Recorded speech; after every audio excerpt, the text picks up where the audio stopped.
What's up, everyone? Welcome back to the channel. It's your boy, Shane Rowe. Guys, grab your Yardies coffee, hit the like button and the subscribe button. Thank you very much. Now let's get caffeinated. Guys, 0-0, 0-0, we drew against Crystal Palace away, which is better than the last time we played them. We know how that ended.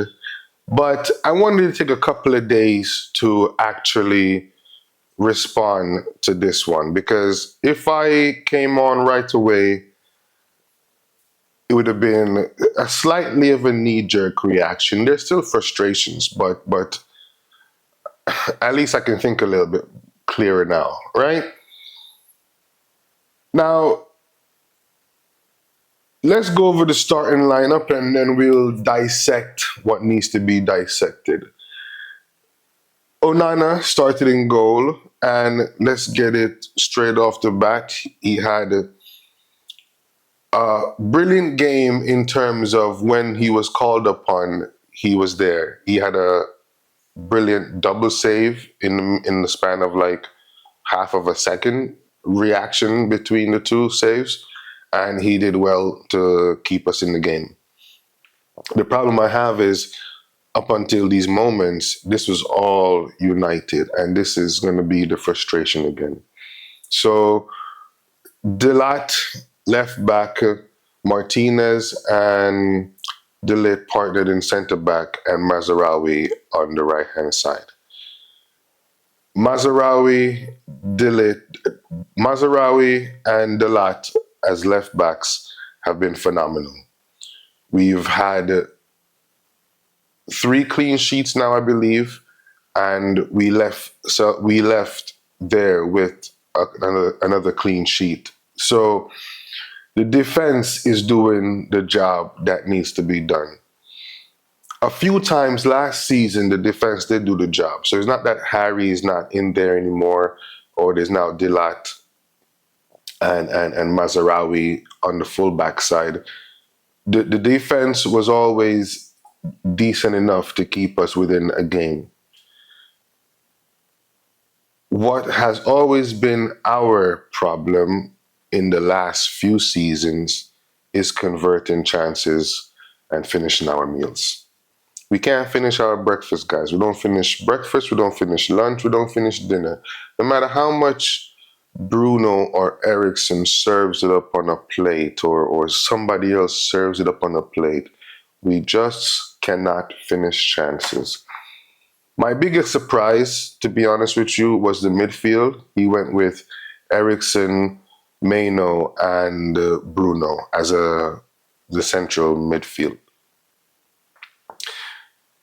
On one hand, I was a bit worried. Again, from the last result, I thought we would have started Ugarte.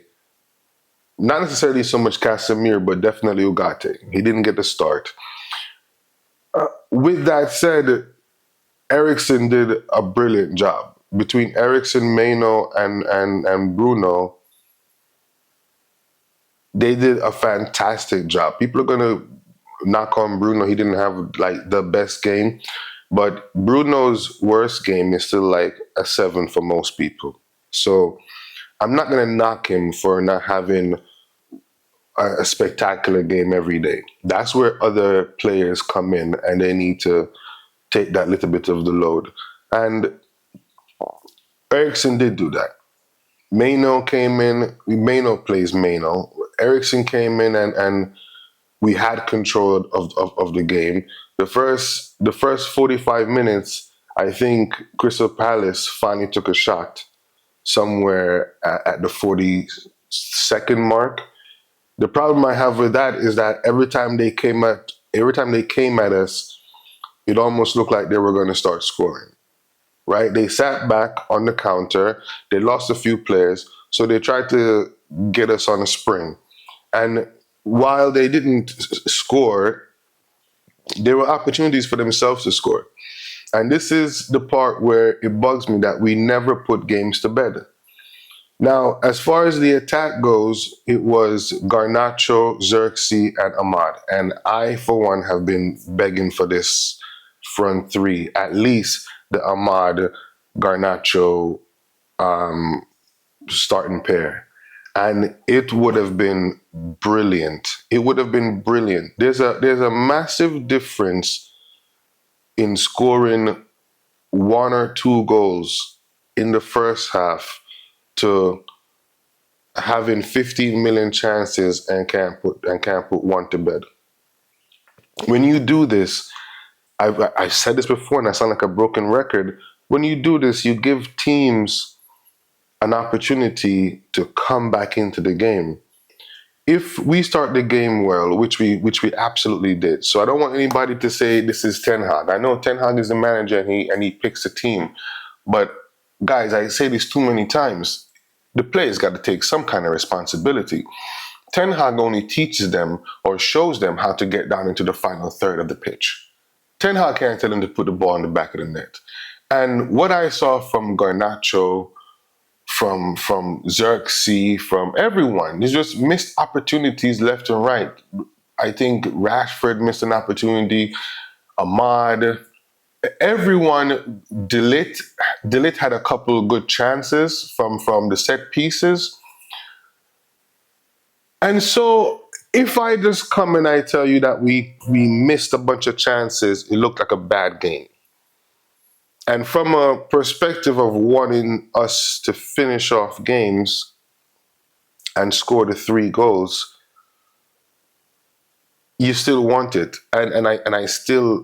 We need this. We need to be able to score 3 goals.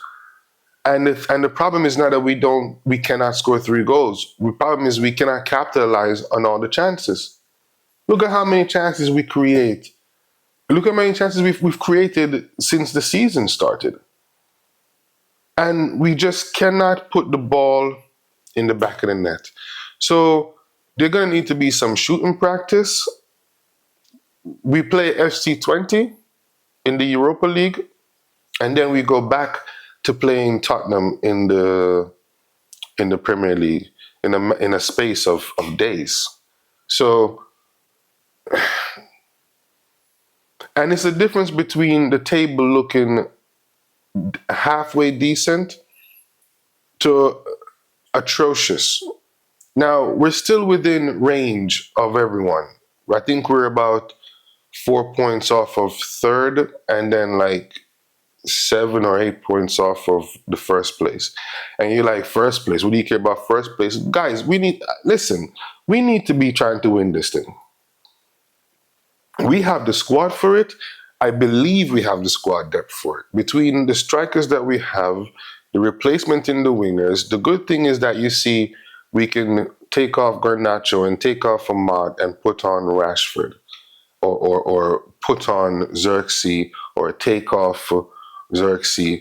The team is there, and especially when Malacia and Shaw comes back, now we have even more cover in the left back and the right back positions. Centre backs between Delit and Harry and Yoro. We need to be trying for this first place. We got to try and win it. We don't know what's going to happen with the 115 charges, so there might be opportunities to get to the top. But guys, in the end, we didn't score, and that's the name of the game. It wasn't a bad point away from home, but it should have been 3 points. So we dropped the ball on those other 2 points. That's just what it is, right? Hopefully, we can start putting those shooting boots on and put them on left and right and not 2 left feet. And we can get a better result against FC20 that sets us up for the game against Tottenham, right? It's still early days and we're still within range of everyone. We're playing well, so we're not getting dusted off the park and we're not playing badly. But guys, we gotta score. We gotta score goals, right? We leave it there for today. Like the video, comment, and don't forget to subscribe. Thank you for watching. God bless you and GGMU. Peace.